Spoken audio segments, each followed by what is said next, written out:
Et bonjour et bienvenue dans cette nouvelle vidéo. Sur ma chaîne YouTube, j'aime bien vous montrer des systèmes d'exploitation comme sous Linux par exemple, ou parfois des versions de Windows modifiées qui permettront de faire marcher de vieilles machines ou pour tous les gamers pour avoir un Windows performant. J'ai fait de nombreux tutos sur Windows Atlas, qui d'ailleurs vous ont beaucoup plu, sur TinyOS, etc. Et je vous avais fait, il n'y a pas si longtemps, un tuto sur ReviOS ou RevisionOS, un Windows modifié qui permettait d'avoir d'excellentes performances. Justement, aujourd'hui, je vous refais un tuto mise à jour de ReviOS, car la méthode d'installation a changé. Elle est comparable à celle d'AtlasOS, vous allez voir, avec un playbook et l'utilitaire AMEwizard. Donc il vous faut deux choses, le playbook et l'AMEwizard.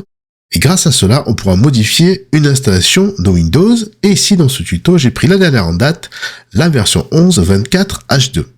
Les éditeurs recommandent de partir sur une version propre de Windows 11, mais cela marche aussi sur une version 11 de Windows existante.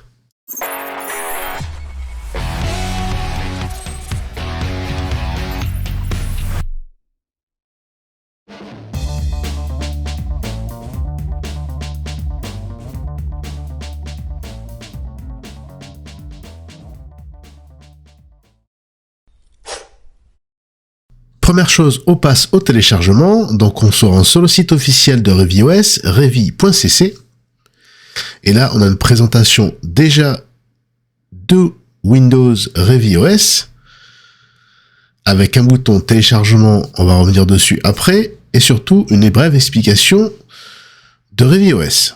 On nous explique que ReviOS c'est une communauté mondiale dédiée à l'information et à la collaboration gratuite et qui valorise la diversité culturelle et adopte les principes de l'open source.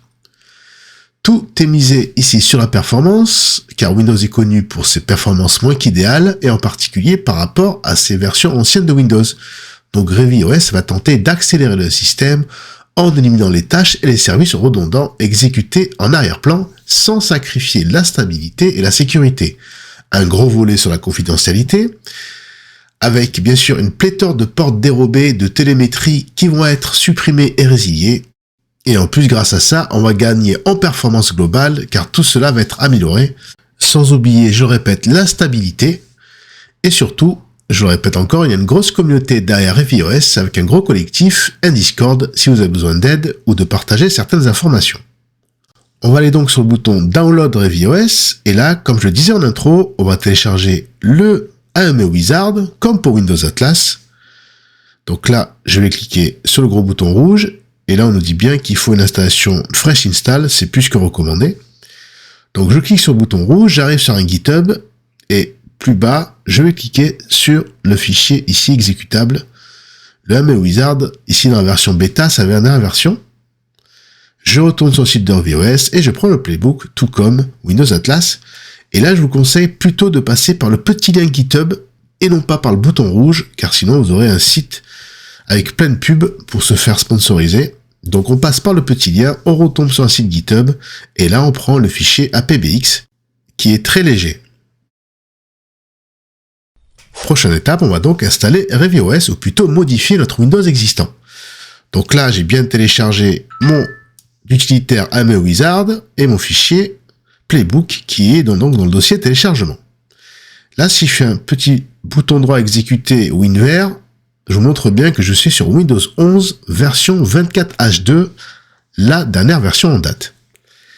Et avant de lancer le fichier AMEwizard, je vais dans le gestionnaire de tâches et je vais vous montrer que au niveau des processus, sur une version clean de Windows, je suis à environ 144-145 processus qui tournent en tâche de fond et une mémoire utilisée d'environ 2,6-2,7 Go. Donc comme ça, vous avez les chiffres avant la modification de Windows et on verra les chiffres après l'installation de ReviOS. Donc je clique tout simplement sur le fichier AMEwizard et comme pour Windows Atlas, on va tout simplement injecter le fichier APBX, le playbook, donc soit en cliquant sur la petite case, soit tout simplement en coulissant le fichier APBX dans la petite case ici, drag and drop, et je relâche. Et donc là, ça m'a permis d'injecter le fichier playbook. Donc là, très simple, tout va être assisté. Comme pour Windows Atlas, on va désactiver Windows Defender.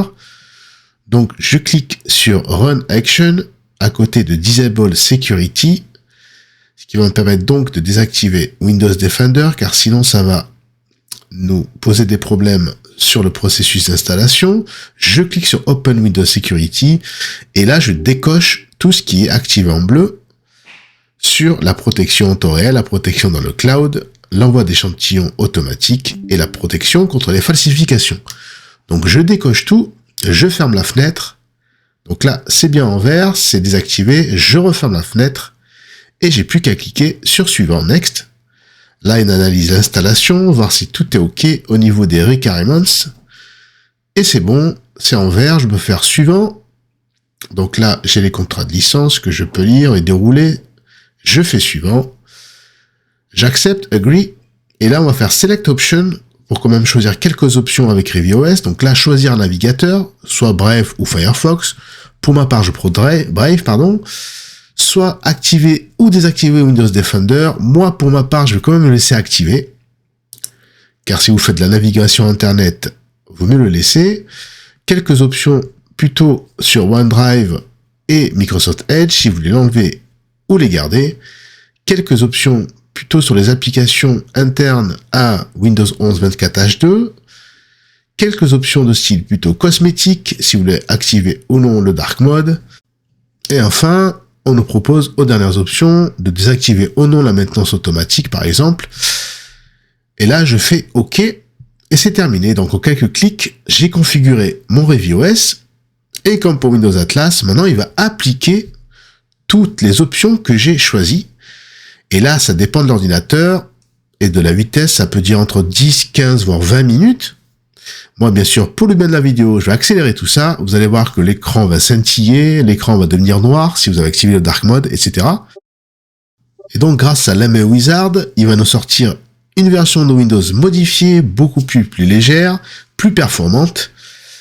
Et donc là, on se retrouve environ une quinzaine de minutes après, et c'est terminé.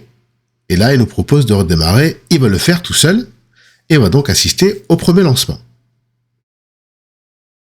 Il redémarre tout seul donc, et au premier lancement, on va se loguer avec le mot de passe de Windows, qui est le vôtre, bien évidemment, et on voit déjà que le fond d'écran a changé, c'est le fond d'écran rouge de ReviewOS, et là, il y a encore un petit script qui va se faire, il va appliquer les derniers changements, il va télécharger ce qu'il faut et les appliquer, et 2-3 minutes après environ, on arrive sur le bureau de Windows, tout propre, avec un nouveau fond d'écran si vous l'avez choisi, et si je vais dans le gestionnaire de tâches, si je compare, au niveau des processus, souvenez-vous, avant d'appliquer ReviewOS, j'étais environ à 145 processus. Maintenant, j'en suis à 83 processus.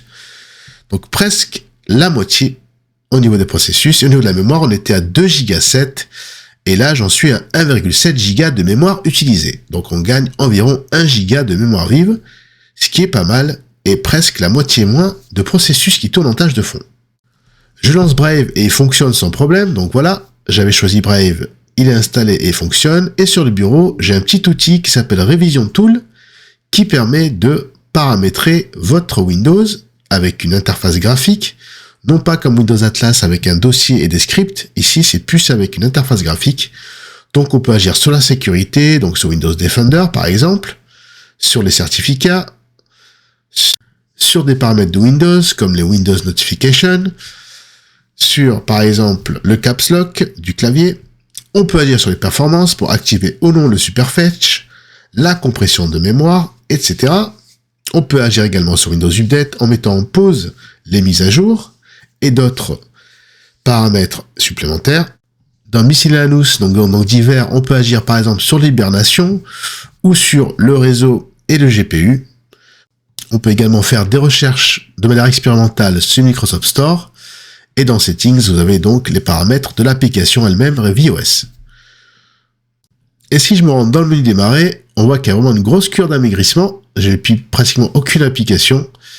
Tout a été épuré. Moi, je trouve que c'est pas plus mal, surtout si vous avez un Windows performant et beaucoup plus léger. Et maintenant, je peux l'arrêter. Et donc, Windows s'arrête normalement. Voilà, ce petit tuto sur ReviewOS est terminé. Donc souvenez-vous, je vous avais fait un premier tuto sur RevOS et là j'avais donc décidé de vous refaire un tuto de mise à jour sur RevOS car la méthode d'installation avait changé. C'est une méthode d'installation qui ressemble à la méthode d'installation de AtlasOS avec l'utilitaire ImWizard et un fameux playbook qu'on injecte afin d'appliquer certains paramètres à notre Windows et donc nous fournir un Windows beaucoup plus léger et beaucoup plus performant. Vous avez vu qu'au niveau des processus, on gagne environ moitié moins de processus en arrière-plan. Et au niveau de la mémoire vive, sur ma configuration, j'ai gagné environ 1 Go de mémoire vive. Donc c'est plus qu'honorable. Et maintenant, vous avez le choix entre différentes versions de Windows, on va dire modifiées, entre AtlasOS, TinyOS, RevOS. À vous de faire votre choix, mais surtout, dernier conseil que je répète tout le temps, avant de faire n'importe quel tuto ou d'installer n'importe quel programme, pensez toujours à faire des sauvegardes de toutes vos données et si possible sur des supports différents.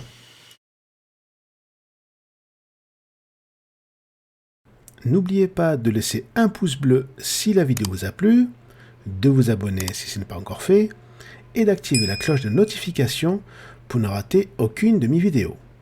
Merci et à bientôt pour une prochaine vidéo.